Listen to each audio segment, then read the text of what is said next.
Hello, students. How are you? I hope you all will be busy in your study, and I hope also that you always kept yourself on reading and learning.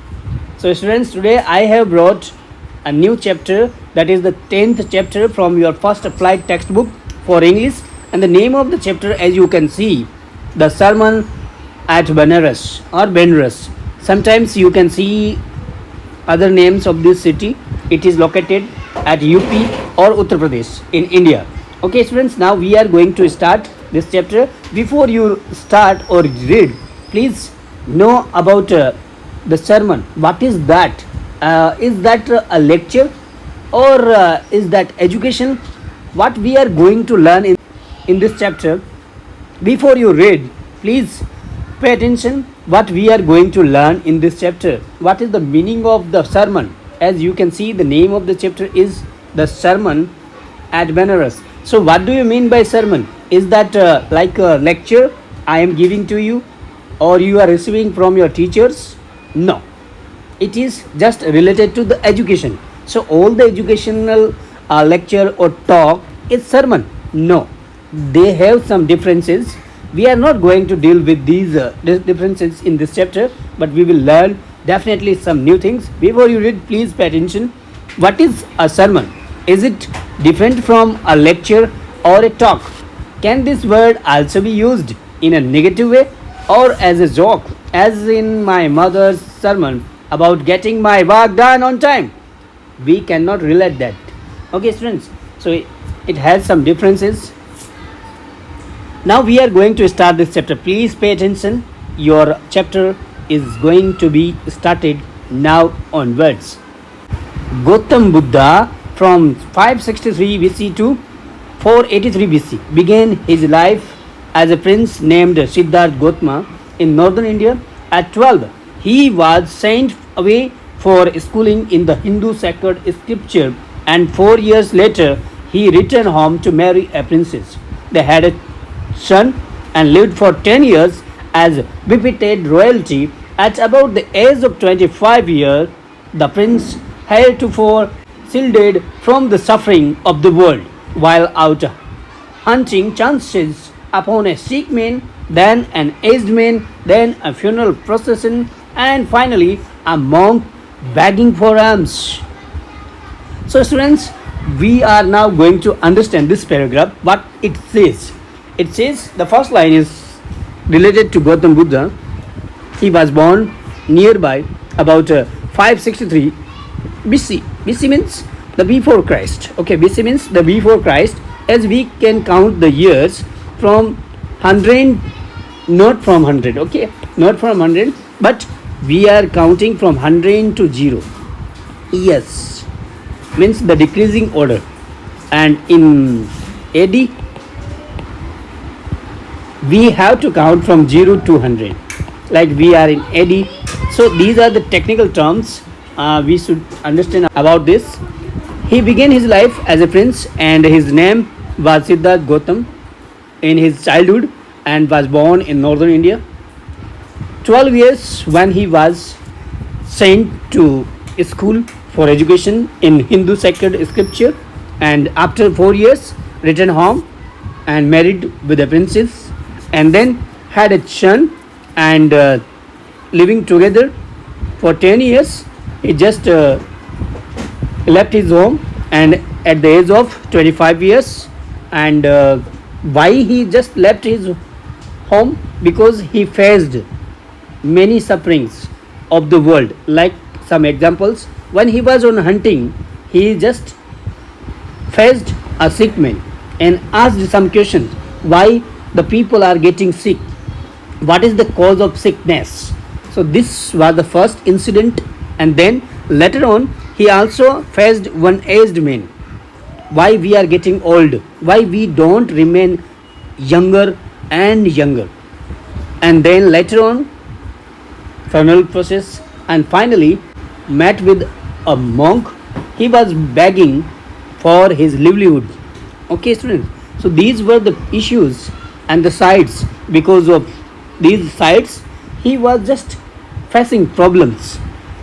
Generally, a ordinary person can't face the problems, but he, as a prince, also was having many facilities, services, privileges, and better services in respect to ordinary person, but was having one problem of these issues of sides. So now what happened with him, we will see. These sights so moved him that he at once went out into the world to seek enlightenment concerning the sorrows he had witnessed. He wandered for 7 years and finally sat down under a peepal tree, where he vowed to stay until enlightenment came.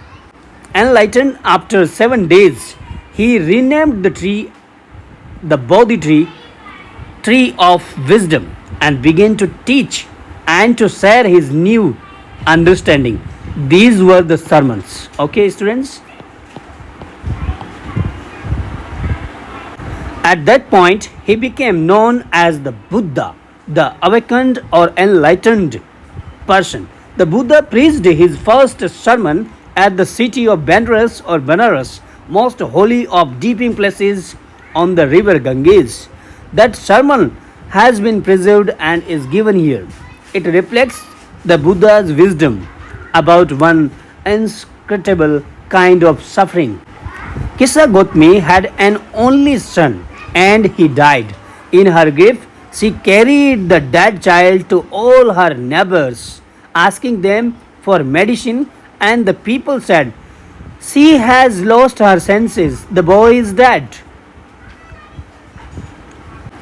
At length, Kissa Gotmi met a man who replied to her request, "I cannot give you or the medicine for that child, but I know a physician who can." And the girl said, "Pray tell me, sir, who is it?" And the man replied, "Go to Sakyamuni, the Buddha." Kissa Gotmi repaired to Buddha and cried, "Lord, my master, give me the medicine that will cure my dead boy." Buddha answered, "I want a handful of mustard seed." And when the girl in her joy promised to procure it, the Buddha added, "The mustard seed must be taken from a house where no one has lost a child, husband, parent, or friend." Poor Kissa Gotmi now went from house to house, and the people pitied her and said, "Here is mustard seed, take it." But when she asked, "Did a son or daughter, father, mother died in your family?" they answered her, "Alas, the living are few, but the dead are many. Do not remind us of our deepest grief." And there was no house, but some beloved one had died in it. Kissa Gotmi became weary and hopeless and sat down at the wayside watching the lights of the city as they flickered up and were extinguished again. At last, the darkness of the night reigned everywhere, and she considered the fate of men, that their lives flicker up and are extinguished again. And she thought to herself, "How selfish am I in my grief! Death is common to all, yet in this valley of desolation there is a path that leads him to immortality, who has surrendered all selfishness." The Buddha said, "The life of mortals in this world is troubled and brief and combined with pain." So, students, what is the meaning of mortal? Mortal is the universal truth. Okay, so in this world we having our life as mortals, because we are mortals and we are getting the trouble to face and to solve, and our life is very short and it is combined with pain, problems, etc. We cannot get happiness all the day, for there is not any means by which those that have been born can avoid dying. After reaching old age, there is death permanently. Of such a nature are living beings. As ripe fruits are early in danger of falling, so the mortals, when born, are always in danger of death. As all earthen vessels made by the potter and in being broken, so is the life of mortals. Both young and adult, both those who are fools and those who are wise, all fall into the power of death. All are subject to the death, to the death, to the death, to the death. Of those who overcome by death depart from life, a father cannot save his son, nor kinsmen their relations. Mark, while relatives are looking on and lamenting deeply, one by one mortals are carried off, like an ox that is led to the slaughter. So the world is afflicted with death and decay. Therefore, the wise do not give, knowing the terms of the world, not from weeping nor from grieving will anyone obtain peace of mind. On the contrary, his pain will be the greater and his body will suffer. He will make himself sick and pale, yet the dead are not saved by his lamentation. He who seeks peace should draw out the arrow of lamentation and complaint and grief. He who has drawn out the arrow and has become composed will obtain peace of mind. He who has overcome all sorrow will become free from sorrow and be blessed. These are the sermons. Students, please pay attention. These are the sources. Betty Renshaw, Values and Voices, a college reader in 1975. So we are now at the end of this chapter. Keep always learning. Thanks a lot for watching this video. Stay tuned and keep always learning, because we are going to start your the second textbook as well, and we are having last 11 chapter to go. Please have a watch on that chapter or on that video. We have also uploaded that.